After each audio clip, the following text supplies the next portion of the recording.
Imagine boarding a flight filled with holiday cheer, excitement bubbling in your heart as you head to celebrate Christmas with your family. Now picture that same flight transforming into a nightmare, where laughter is drowned out by screams and chaos. On December 24th, 1971, 17-year-old Juliane Koepcke found herself in this very scenario as Lanza Flight 508 plunged into the unforgiving Amazon jungle. Separated from her fellow passengers, she awoke amidst the wreckage, alone and injured, in one of the most hostile environments on Earth. What followed was a gripping tale of survival against all odds, a battle not just against the elements, but against despair itself.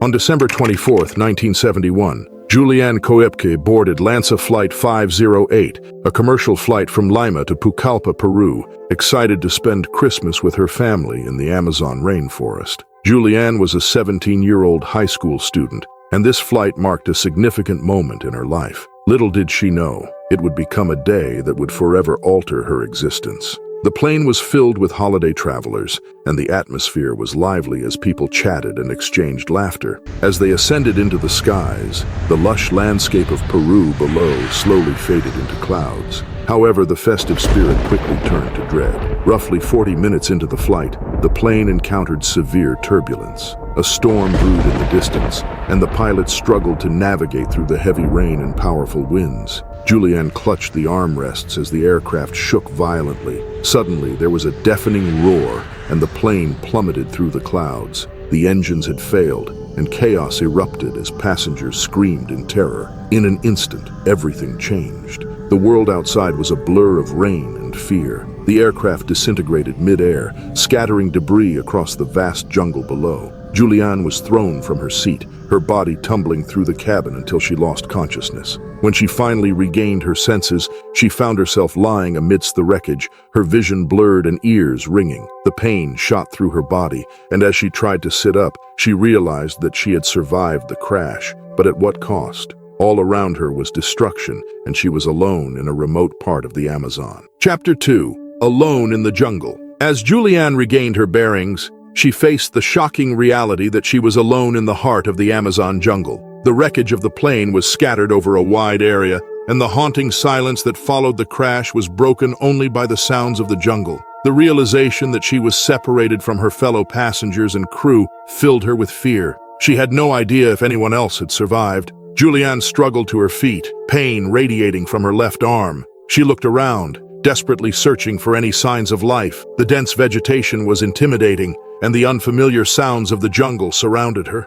She took a moment to collect her thoughts. Survival was her only option. She remembered her father's words, a zoologist who had taught her about the rainforest. She had to remain calm and use her instincts. With no food or water, Juliane knew she had to find help. As she wandered through the dense underbrush, she began to notice the wonders of the jungle. It was both beautiful and terrifying, filled with vibrant flora and fauna. She felt a connection to the natural world despite her fear. After a few hours of searching, she came across a small stream. It was a miracle. She bent down and drank the cool, fresh water, feeling rejuvenated. Juliane then spotted pieces of the wreckage in the distance. She rushed toward them, hoping to find survivors or useful supplies. When she arrived, she saw the remains of the fuselage and scattered belongings. She found a few items that would prove vital for her survival: a small bag of candy, some clothes, and a first aid kit. With these provisions, she felt a surge of hope. However, as night began to fall, she realized she needed to find shelter.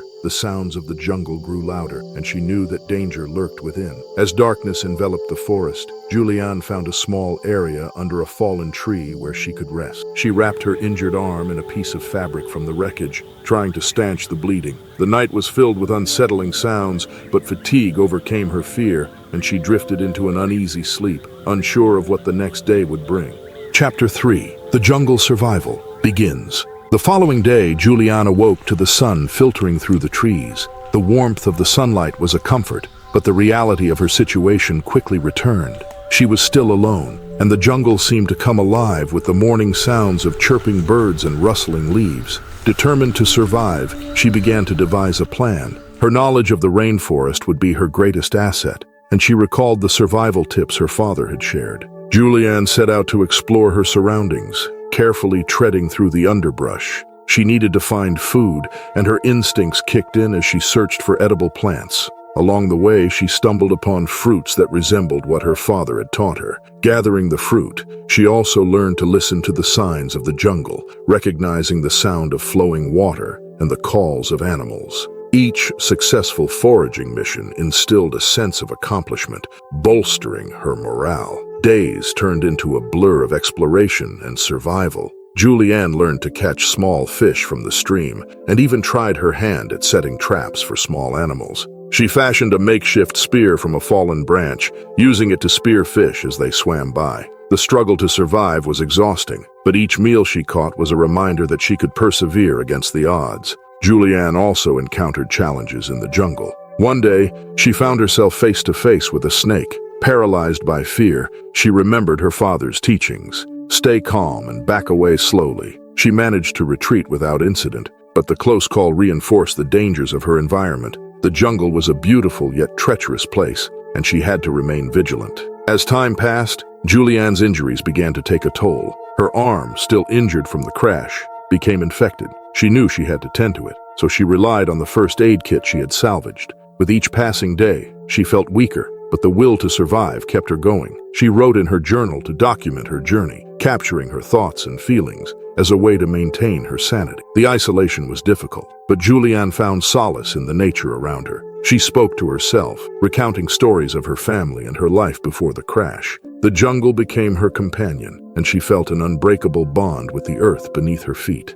Her willpower surged as she fought through the pain and the fear of the unknown. Chapter 4. Pain and Persistence. Days turned into a week, and Juliane faced the harsh reality of survival. With each passing moment, the challenges grew more daunting. Her arm had worsened, and the infection spread. She battled fever and pain, struggling to keep her spirits up while grappling with the overwhelming loneliness. Despite her deteriorating health, she continued to push herself, fueled by the desire to survive and return to her family. During her time in the jungle, Juliane faced moments of despair. The nights were the hardest. She lay awake listening to the eerie sounds of the rainforest, wondering if she would ever be found. The uncertainty weighed heavily on her mind, and she battled with the notion of giving up. But in those moments of weakness, she remembered her father's teachings and the strength she had within her. One day, as she foraged for food, she stumbled upon the remnants of a small animal. It was a grim reminder of the circle of life in the jungle, yet it ignited a fierce determination within her. Juliane decided she would not succumb to despair. Instead,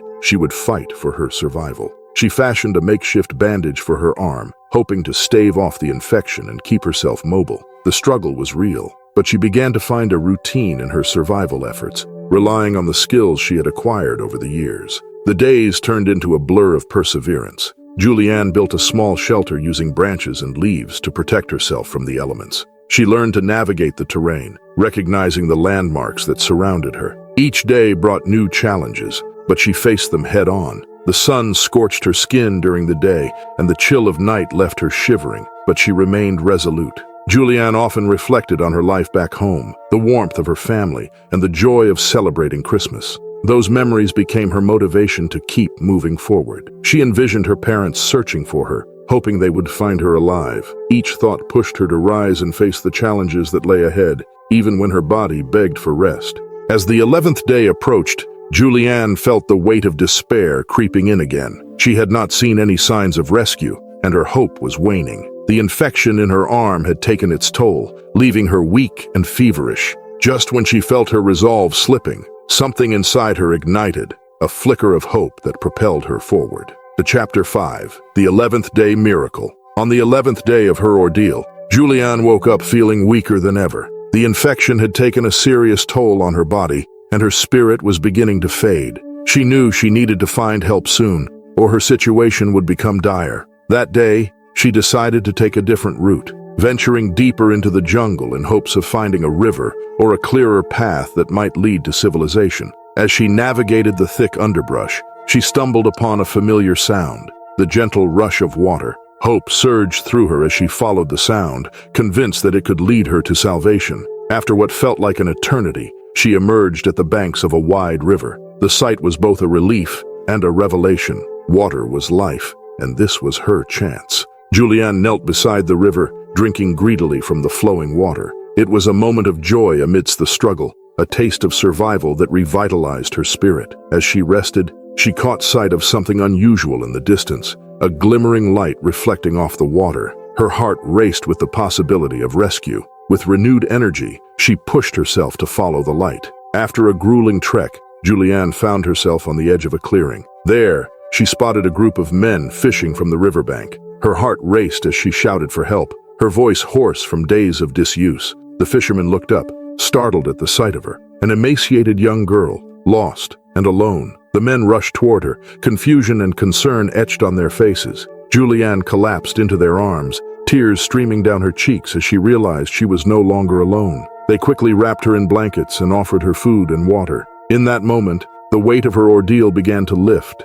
and she felt a sense of relief she had longed for. The fishermen took her to their village, where she received medical attention for her injuries. Juliane was overwhelmed with gratitude as she met kind faces who offered her compassion and care. As she sat among them, she realized that her journey was far from over. She needed to return to her family, to let them know she was alive. News of her miraculous survival spread quickly. The media caught wind of her story, and it became a sensation. Juliane's family, who had feared the worst, were overjoyed to hear that she had been found. The rescue operation that followed was a testament to the strength of the human spirit and the bond of family. Chapter 6. The Rescue and the World's Reaction. After her miraculous rescue, Juliane Koepcke's story captured the hearts of people around the globe. She became a symbol of resilience, a testament to the strength of the human spirit in the face of unimaginable adversity. News outlets reported her incredible survival tale, and she found herself in the spotlight,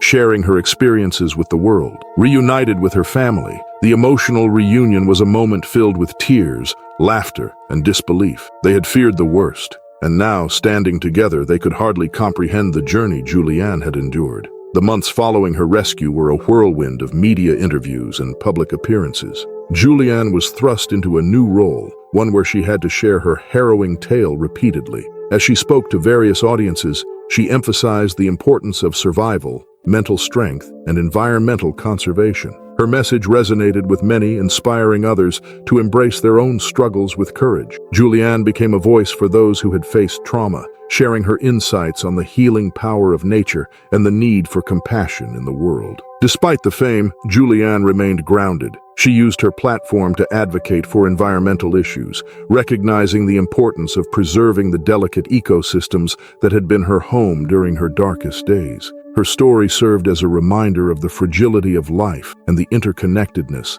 of all living things. Years later, Juliane continued to share her journey, becoming a prominent figure in discussions on survival and resilience. She published a memoir detailing her experiences in the jungle and the lessons she learned along the way. Her book resonated with readers, offering hope and inspiration to those facing their own challenges.